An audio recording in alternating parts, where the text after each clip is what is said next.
3 choses que j'aurais aimé savoir avant de me lancer dans la conciergerie Airbnb.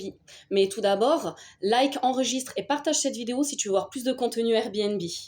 Alors, la première chose, c'est de ne pas mettre sur vos sites internet que vous faites une assistance 24/7. Pourquoi? Sinon, le voyageur, il va tout simplement vous envoyer des messages jusqu'à 11 heures du soir, voire plus tard, juste parce qu'il ne trouve pas où sont les rechanges de piles pour la télécommande.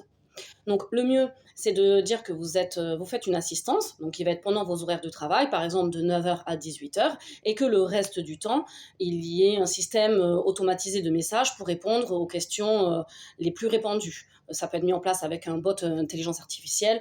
Il y a plein de choses qui existent. Mais surtout, surtout, surtout, ne vous rendez pas disponible 24/7 sur votre site, sinon vous serez dans l'obligation après d'assumer.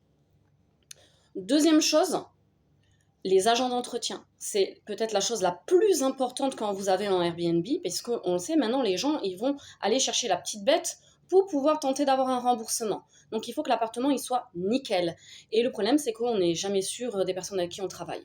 Moi, ce que je conseille, c'est plutôt de s'associer avec une société de nettoyage.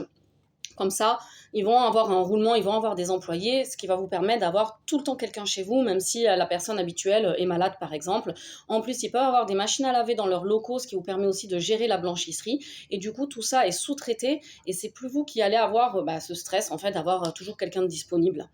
Maintenant, il y a plein d'autres solutions, mais je pense qu'au départ, quand on n'a pas la possibilité d'avoir sa propre blanchisserie, ça reste la meilleure des options. Et troisième point, le contrat. Le contrat doit absolument être écrit par un avocat. Vous êtes des professionnels et vous ne pouvez pas vous permettre de bidouiller un contrat que vous avez copié sur Google. Car en cas de litige, vous ne serez pas couvert juridiquement. Donc, quand vous avez un contrat qui est rédigé par un avocat, vous allez travailler avec des gens qui ont investi plusieurs centaines de milliers d'euros dans leurs biens. Croyez-moi qu'ils vont regarder tous les points et tous les articles de ce contrat et qu'il va falloir pouvoir répondre aux questions s'il y a des termes juridiques qu'ils n'ont pas compris. Donc ça, c'est très important de se rapprocher d'un avocat qui pourra vous expliquer tous les tenants et aboutissants.